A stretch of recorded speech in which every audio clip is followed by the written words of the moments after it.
가끔 이런 생각을 하게 됩니다. 왜 우리 예수 믿는 사람들에게 어려움이 찾아오게 될까? 하나님은 전능하신 창조주 하나님이시고 우리는 그 하나님의 사랑받는 자녀들인데 왜 하나님께서 사랑받는 당신의 자녀들에게 어려움을 허락하실까 하는 것입니다.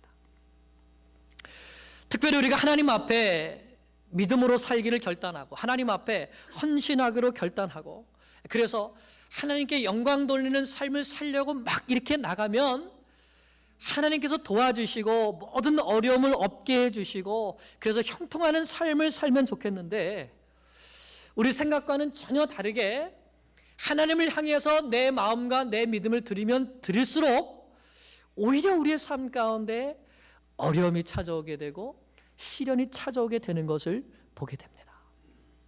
왜 그럴까요? 왜 하나님은 우리에게 어려움을 허락하시는 것입니까? 먼저 우리는 하나님을 사랑하는 자, 곧 그의 뜻대로 부르심을 입은 자들에게는 모든 것이 합력하여 선을 이룬다는 로마서 8장 28절의 말씀을 믿습니다. 우리에게 어떤 어려움이 찾아온다 할지라도 하나님은 그것을 합력하게 하셔서 반드시 우리의 인생 가운데 선을 이루실 것을 믿습니다. 분명히 신자가 당하는 모든 어려움 속에는 하나님의 선하신 뜻이 있습니다.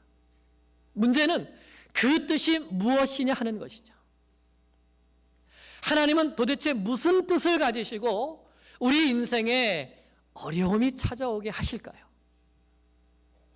저는 신명기 8장 11절에서 16절 말씀에서 하나님께서 그 사랑하시는 자녀들에게 어려움을 주시는 두 가지 이유를 발견하게 되었습니다.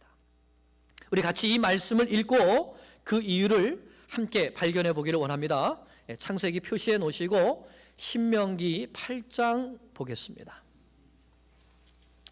구약성경 275페이지 제가 가진 성경으로 구약성경 275페이지 신명기 8장 11절에서 16절입니다. 찾으셨으면 같이 봉독하겠습니다. 내가 오늘 내게 명하는 여호와의 명령과 법도와 규례를 지키지 아니하고 내 하나님 여호와를 잊어버리지 않도록 삼가할지어다. 내가 먹어서 배부르고 아름다운 집을 짓고 거주하게 되며 또 내 소와 양이 번성하며 내 은금이 증식되며 내 소유가 다 풍부하게 될 때에 내 마음이 교만하여 내 하나님 여호와를 잊어버릴까 염려하노라.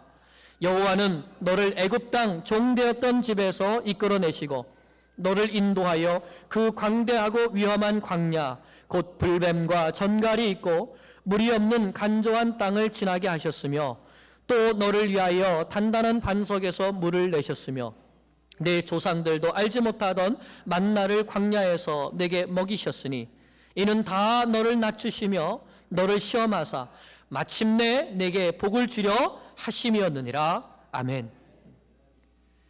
여러분 이 말씀에서 그 이유를 발견하셨습니까? 제가 발견한 첫 번째 이유는 14절에 있습니다. 14절.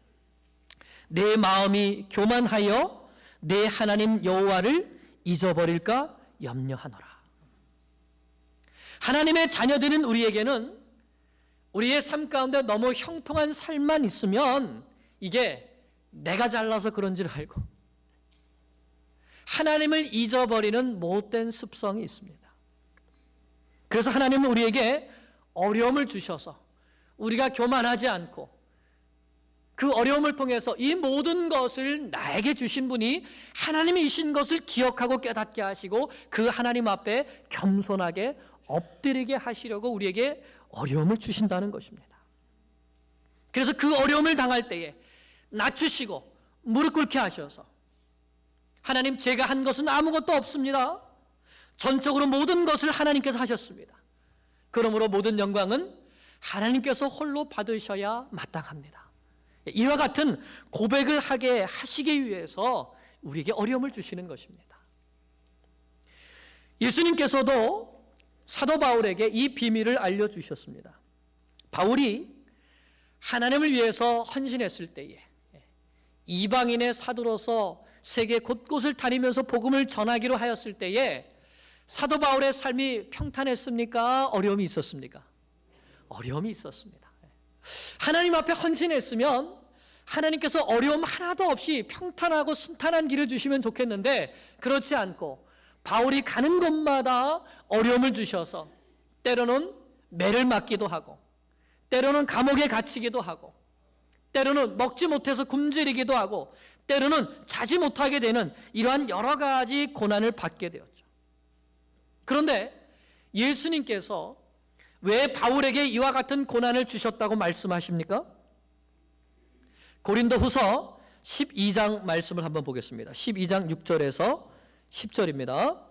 신약성경 299페이지 고린도후서 12장 신약 299페이지 6절에서 10절입니다.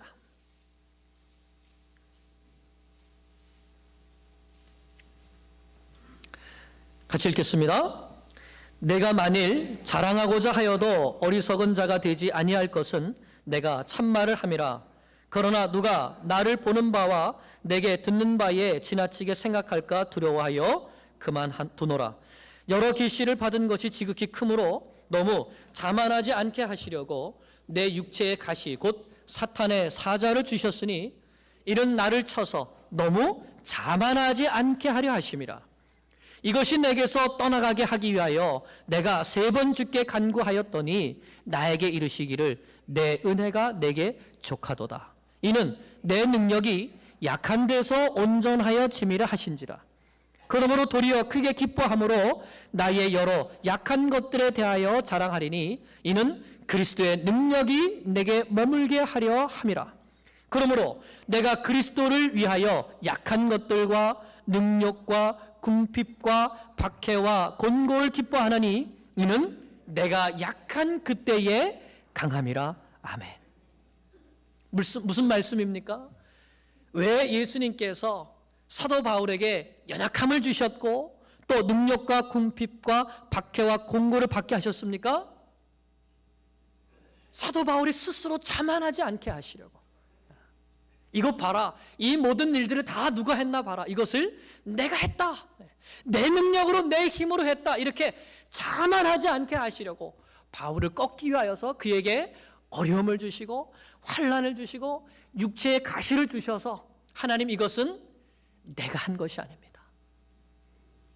내가 강할 때에는 어떻게 됩니까? 하나님께서 일하시지 않는 거예요. 여러분, 내가 잘났다고 내가 모든 일들을 계획하고 내 마음대로 할 때는 하나님께서 일하십니까? 안 하십니까?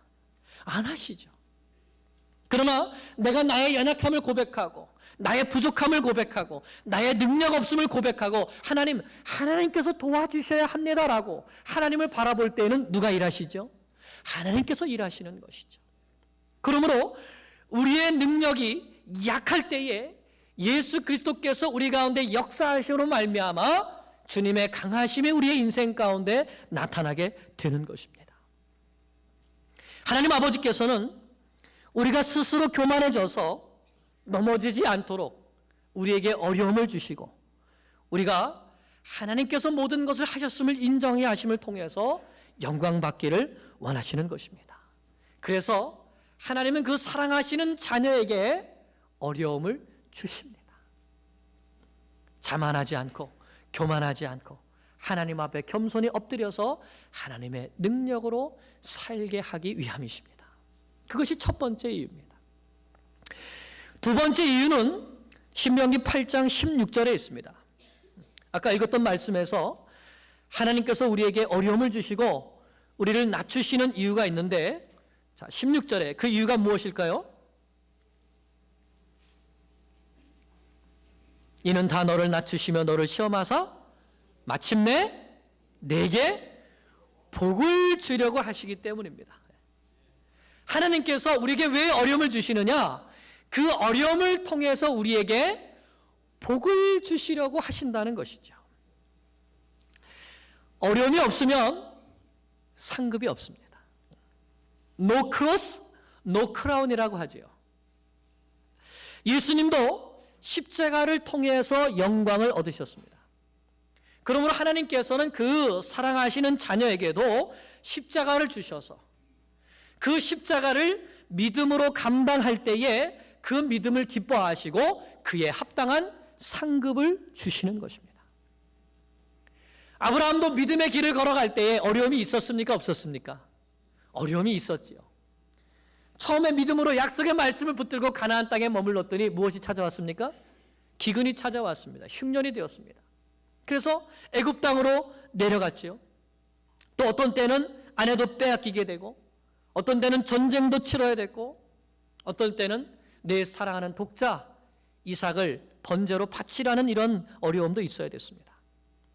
그러나 그렇게 어려울 때마다 실수하고 넘어지기도 했지만 하나님께서 말씀하시면 그 약속의 말씀을 믿고 그 말씀을 붙들고 그 말씀에 순종했을 때 하나님께서 그의 믿음을 의로 여기시고 복의 근원이 되는 복을 주셨던 것이죠.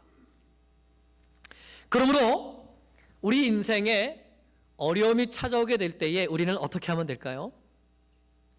두 가지를 잘 하면 됩니다. 두 가지. 첫째, 내 인생에 어려움이 찾아오게 되면 하나님께서 나를 낮추시려고 이 어려움을 주셨구나. 나를 낮추셔서 내가 하나님 앞에 이 어려움의 문제를 놓고 겸손하게 기도할 때 하나님께서 일하시려고 나에게 이 어려움을 주셨구나 하고 생각하시면 되는 것이죠. 그래서 하나님, 이 어려움을 통해서 나를 낮춰주시니 감사합니다. 저는 이 어려움을 헤쳐나갈 수 있는 능력이 없습니다. 하나님께서 일해 주십시오. 하나님께 맡겨드립니다. 예수님의 이름으로 기도합니다. 아멘. 하면 누가 일하십니까? 하나님이 일하시는 거예요. 그리고 하나님은 그 믿음을 기쁘게 여기셔서 무엇을 주신다고요? 우리에게 복을 주신다고요. 그래서 두 번째, 어려움이 찾아오면 이 어려움을 통해서 하나님께서 나에게 복을 주시겠구나. 그게 우리를 향하신 하나님의 뜻입니다. 복을 주시려고요. 그래서 그 어려움 가운데에 하나님의 약속의 말씀을 붙들고 그 어려움 속에서 계속 그 말씀 가운데 순종하게 되면 하나님께서 마침내 복을 주시는 것입니다. 어떤 복일까요? 하나님이 복 주시면 이 땅에서 몇 배?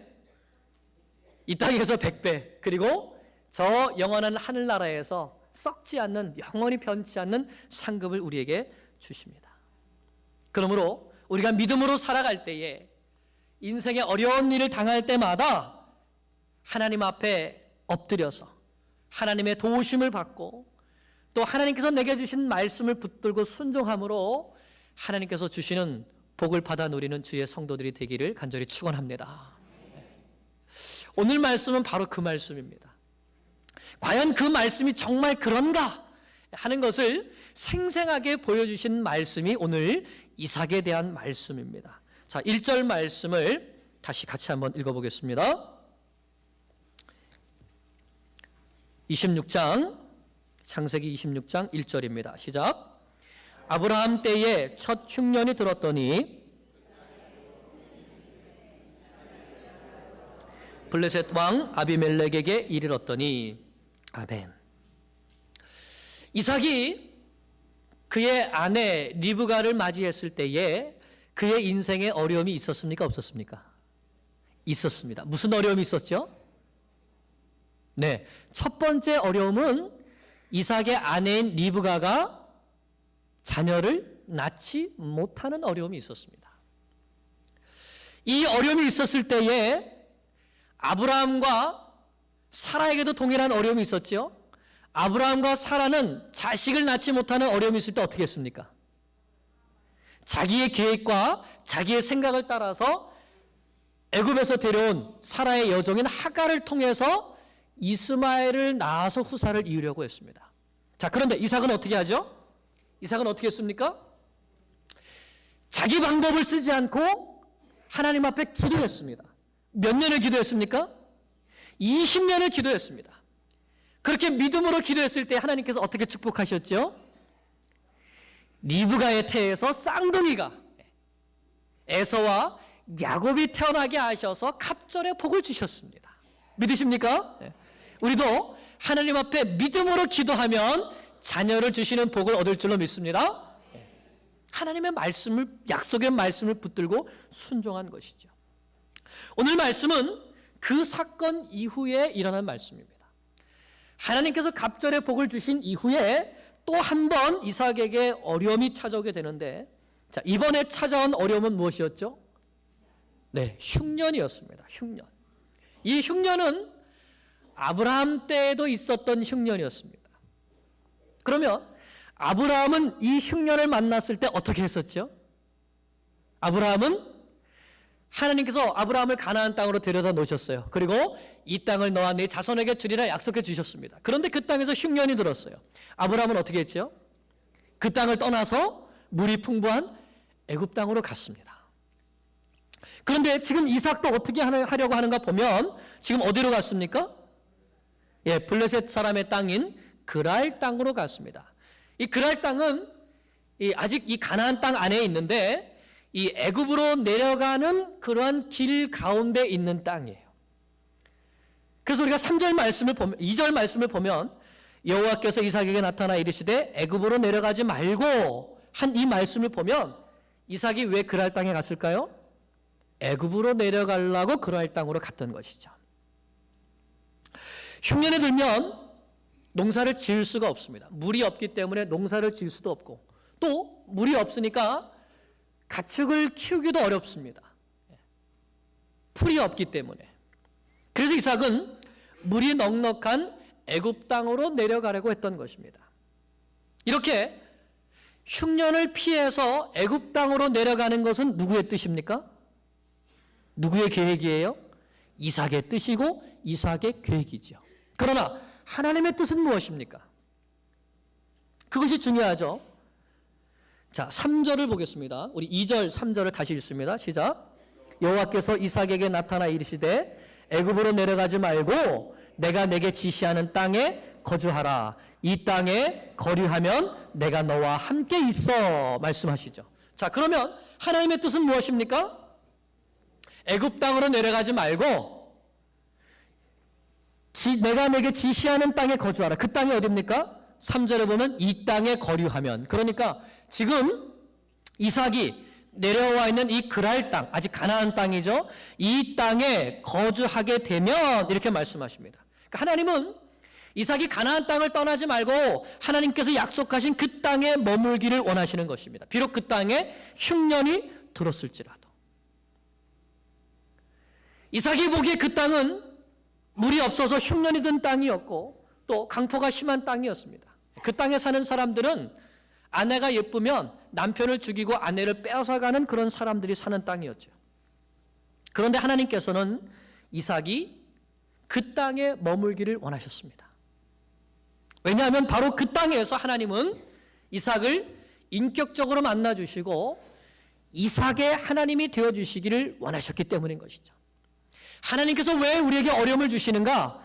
그 어려움을 통해서 하나님이 살아계시고 그 하나님이 나의 하나님 되신다는 것을 분명히 알려주시기 위하여서, 나의 하나님이 되어주시기 위해서 우리 인생에 어려움을 주시는 것입니다. 그동안 이삭은 아브라함의 하나님, 아버지의 하나님을 알았습니다. 그러나 이제는 나의 하나님을 만나야 되죠. 우리 모태신앙으로 자라온 분들이 그렇죠. 아버지의 하나님, 어머니의 하나님을 알고 있습니다. 그래서 어렸을 때는 신앙생활을 잘해요. 그런데 고등학교 가고 대학교 가고 그러면 방황하고 흔들립니다. 어떻게 보면 하나님께서 흔드셔요. 왜 그럴까요? 이제는 하나님께서 그 자녀에게 너의 하나님이 되어주려고, 나의 하나님으로 삼기 원하셔서 어려움을 주시는 것이죠. 아브라함은 어떻게 하나님을 나의 하나님으로 영접하게 되었습니까? 어려움을 만났을 때에 하나님께서 약속의 말씀을 주시고 그 약속의 말씀을 붙들고 순종했을 때에 하나님은 아브라함의 하나님이 되어주셨습니다. 지금 이삭에게도 똑같이 하시는 거예요. 이삭에게 어려움을 주시고 그 어려움 가운데 약속의 말씀을 주십니다. 이삭이 이 약속의 말씀을 붙들고 순종하면 하나님께서 역사하시고 복을 주실 것이고, 그것을 통해서 이삭은 하나님은 이제 누구의 하나님이다? 나의 하나님이다. 이것을 깨달아 알게 될 것이죠. 그것은 야곱도 마찬가지입니다. 하나님께서 야곱을 처음 만나셨을 때 뭐라고 말씀하시냐면 창세기 28장에 보면 나는 내 할아버지 아브라함의 하나님이고 내 아버지 이삭의 하나님이다, 이렇게 말씀하셔요. 그런데 야곱에게 왜 나타나신 겁니까? 야곱의 하나님이 되어주시려고. 아브라함과 이삭과 야곱의 하나님이셨던 그 하나님은 오늘 우리 각 사람의 하나님이 되어주시기를 원하십니다. 하나님은 참으로 우리 뉴욕교회에 함께 하시는 하나님이시기도 하지만 우리 뉴욕교회 성도 한 사람 한 사람을 개인적으로 만나주시는 인격적인 하나님이시기도 합니다. 그럼 우리는 나에게 직접 찾아오시는 나의 하나님을 만나야 하는 것이죠. 그런데 그 하나님을 만나는 통로가 무엇입니까? 우리 인생에 겪게 되는 어려움을 통해서, 시련을 통해서, 그 가운데 우리에게 약속의 말씀을 주시고 그 약속의 말씀을 붙들고 순종하면 약속하신 대로 이루어 주시면서 나의 하나님이 되어주시는 것입니다. 우리가 인생의 어려움을 통해서 나의 하나님을 만나는 축복이 있게 되기를 간절히 축원합니다. 이렇게 인격적으로 이삭을 찾아오신 하나님께서 이삭에게 정말 약속을 주시죠. 자, 3절 4절을 보겠습니다. 시작. 이 땅에 거류하면 내가 너와 함께 있어 내게 복을 주고 내가 이 모든 땅을 너와 내 자손에게 주리라. 내가 내 아버지 아브라함에게 맹세한 것을 이루어 내 자손을 하늘의 별과 같이 번성하게 하며 이 모든 땅을 내 자손에게 주리니 내 자손으로 말미암아 천하 만민이 복을 받으리라. 아멘. 이 복은 한마디로 임마누엘의 복입니다. 내가 너와 함께 있겠다. 내가 너의 하나님이 되어주겠다. 여러분, 복 중에 가장 큰 복이 뭘까요? 바로 이 복이 아니겠습니까? 임마누엘의 복. 하나님이 나의 하나님이 되어주시는 복. 그리고 그 복의 내용을 가만히 보니까 누구에게 약속하셨던 복과 똑같습니까? 네, 아브라함과 약속하셨던 복과 똑같습니다. 땅에 대한 복을 약속해 주시고 자손에 대한 복을 약속해 주시고 복의 근원이 되는 복을 똑같이 주시겠다고 약속해 주시는 것이죠. 여러분, 이것이 바로 하나님의 마음입니다. 아브라함을 복 주시기 원하셨던 그 하나님은 누구도 복 주시기를 원하십니까? 이삭도 복 주시기를 원하시는 거예요. 이삭을 복 주시기를 원하시는 하나님은 누구를 복 주시기를 원하실까요? 누구를? 자신이 없게 그러셔요. 하나님의 자녀인 나 또한 복을 주시기를 원하시는 것입니다. 우리가 이삭이 아브라함의 자손인 것처럼 우리는 믿음으로 아브라함의 자손이 되었지 않았습니까? 그러므로 아브라함과 이삭이 누렸던 그 복을 우리도 동일하게 누리기를 원하시는 것입니다. 그런데 하나님께서 그 복을 우리에게 주시는 통로가 무엇입니까? 그렇죠. 말씀의 순종함을 통해서 복을 주시는 것입니다. 하나님의 약속의 말씀을 굳게 믿고 그 말씀에 순종하면 하나님께서 주시겠다고 하시는 그 복을 누리게 해주시는 것입니다. 우리는 아브라함이 하나님의 말씀에 전적으로 순종해서 하나님께서 약속해 주셨던 그 모든 복들을 다 받아 누리는 것을 보았습니다. 하나님께서 5절에서 이삭에게 다시 한번 가르쳐 주시죠. 5절, 이는 아브라함이 내 말을 듣고 내 명령과 내 계명과 내 율례와 내 법도를 지켰습니다. 아브라함이 왜 어떻게 복을 받았느냐? 하나님의 말씀, 내 명령, 계명, 율례, 법도에 순종했기 때문에 복을 받지 않았느냐? 사실 아브라함이 실수와 허물이 많았습니까? 적었습니까? 많았지요. 가나안 땅에 머무러라 그랬는데 흉년이 들었다고 쪼로로 애굽으로 내려갔습니다. 하나님께서 이 아브라함과 사라를 통해서 자녀를 주시겠다고 했는데 누구를 팔아버려요? 아내 사라를 팔아버리죠. 예. 이와 같은 실수와 허물이 많았지만 그럴 때마다 하나님께서 나타나셔서 말씀해 주시면 그 말씀을 아멘 하고 받고 그 약속의 말씀을 믿고 즉시 순종하지요. 그랬을 때 하나님께서는 그에게 복을 주신 것입니다. 그래서 이삭에게 너도 내 아버지 아브라함처럼 내 약속의 말을 믿고 순종하면 아브라함에게 복을 주었던 것과 같이 너에게도 복을 주리라 약속해 주신 것입니다. 사랑하는 여러분, 하나님은 약속의 하나님이십니다. 하나님은 약속의 하나님이십니다. 하나님은 오늘 우리에게도 약속을 하셨습니까? 아멘. 그 약속이 어디에 있습니까? 이 말씀 가운데 있죠. 하나님은 내 입에서 나간 말은 하나도 내게 다시 헛되이 돌아오지 않는다고 약속해 주셨습니다. 그러므로 우리가 하나님께서 주신 이 약속의 말씀을 붙들고 이 약속을 믿고 순종하면 하나님은 순종하는 사람에게 주시겠다고 하는 복을 우리에게 주실까요? 안 주실까요? 주시는 것이죠. 우리가 실수하고 잘못했다 할지라도 하나님 앞에 나와서 회개하고 하나님 잘못했습니다. 용서해 주세요. 그리고 다시 약속의 말씀을 붙들고 하나님께 순종하면 하나님은 반드시 복을 주시는 분이십니다. 왜 그렇습니까? 그렇게 하시겠다고 약속하셨다니까요. 우리뿐만 아니라 우리의 자녀들에게도 복을 주시겠다고 약속하셨습니다. 그러면 우리는 신앙생활 하기 좀 힘들고 또 한지 오래됐는데 그냥 좀 요즘 그냥 대충 좀 신앙생활하면 안 될까? 그게 아니라 나 한 사람 때문에 내 가정의 복을 받고 내 자녀가 복을 받고 우리 교회가 복을 받을 수 있다는 사실을 마음에 새겨야 할 것입니다.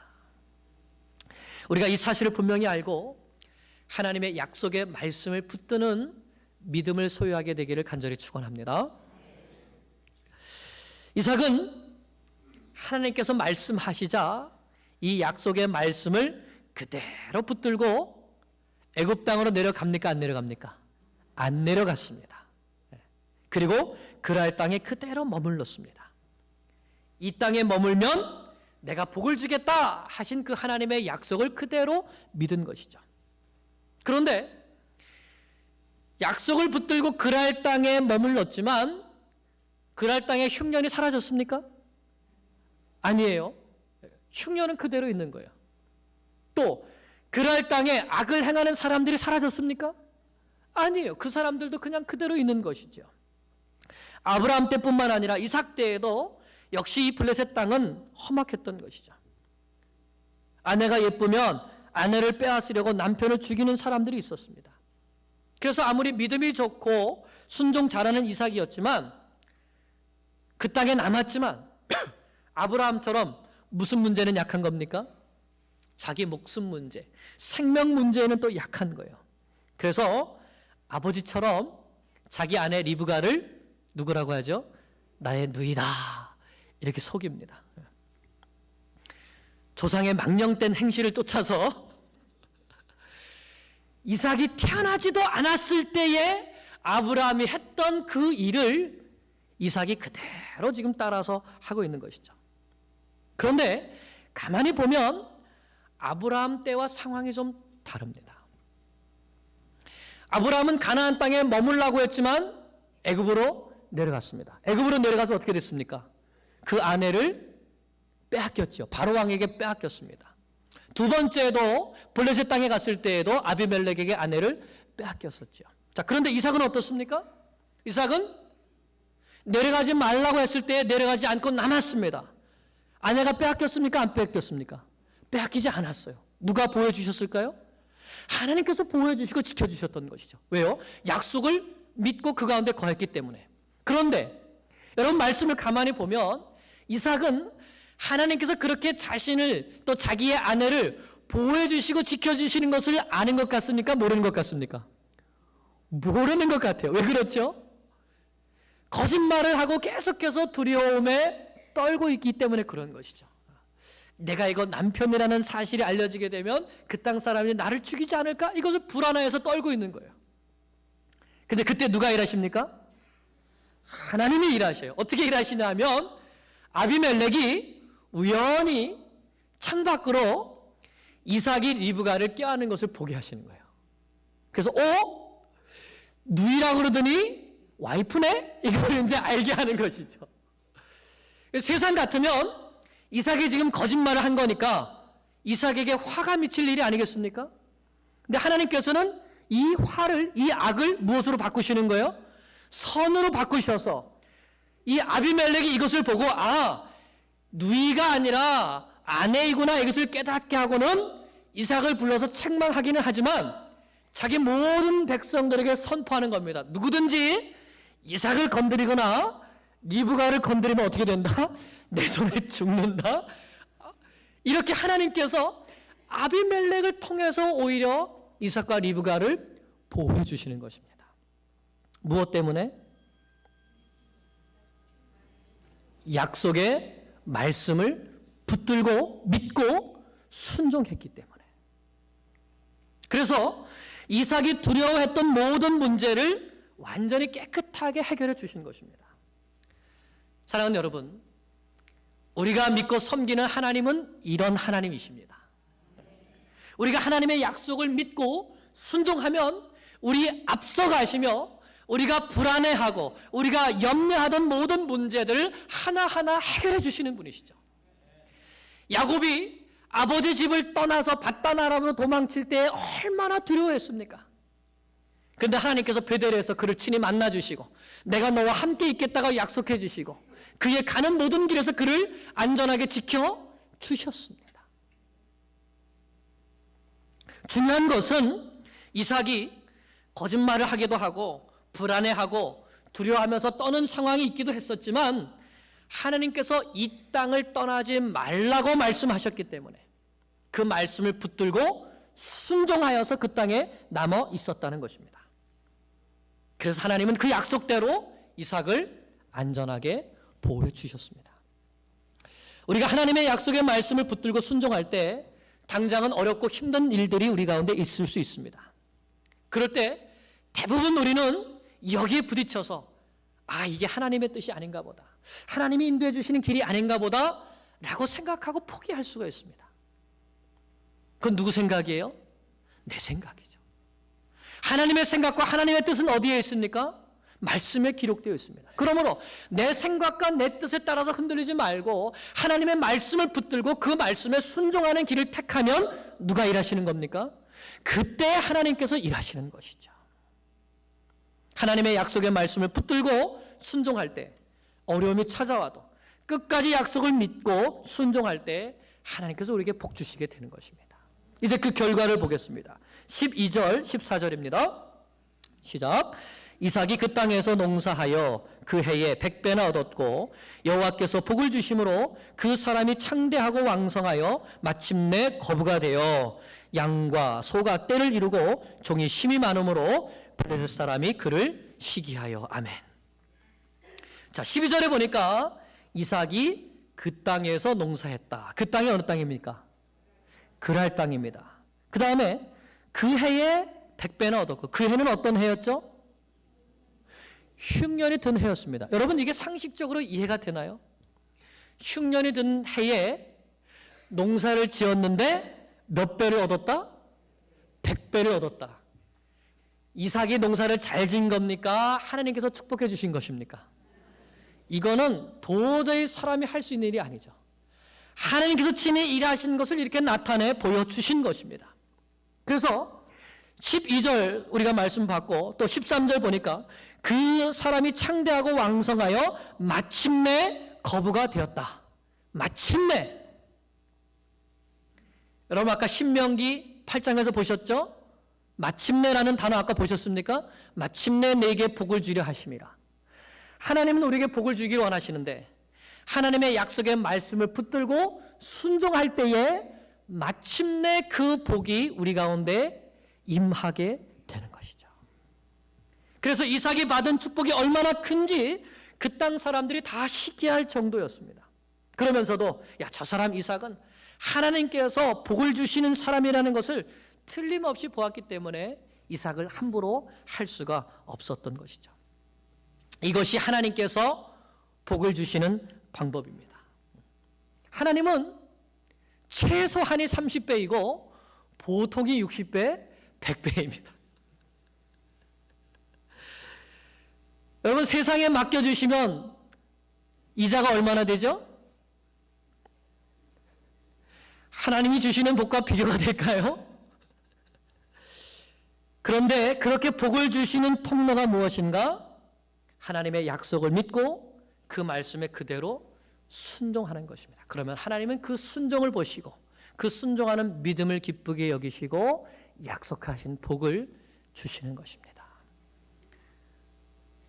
우리에게 이와 같은 약속의 말씀을 붙들고 순종하는 믿음이 있기를 축원합니다. 마지막으로 한 가지만 더 생각해 보려고 하는데요. 그것은 이 이삭이 바로 예수님을 닮았다는 것입니다. 어떤 점에서 예수님을 닮았을까요? 네, 이삭에게는 자기 뜻이 있었습니다.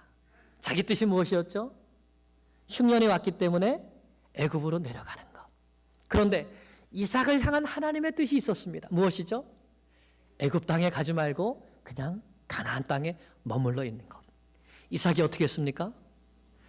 하나님의 자기 뜻을 버리고 자기 생각을 버리고 하나님의 뜻에 순종했습니다.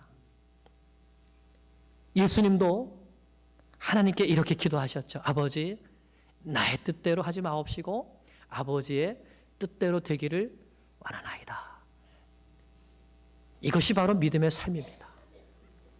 내 뜻, 내 계획, 내 생각이 잘 되기를 우리는 원합니다. 그러나 그 길은 결코 하나님께서 복 주시고 형통하게 하시는 길이 아닙니다. 우리도 이삭처럼 내 뜻, 내 계획, 내 생각을 버리고 애굽으로 가면 더 잘 살 것 같은데 이게 아니라 하나님 나를 낮춰주시고 나를 겸손하게 만들어주시고 이 어려움 속에서 하나님의 약속의 말씀을 붙들게 하시고 겸손히 기도하게 하셔서 내 생각, 내 계획이 아니라 하나님의 뜻과 하나님의 계획이 이루어지게 하셔서 나로 하나님께서 복 주시는 사람이 되게 주시옵소서. 이것이 바로 믿음의 삶인 것입니다. 이와 같은 믿음의 삶이 우리 가운데 있게 되기를 간절히 축원합니다. 기도드리겠습니다.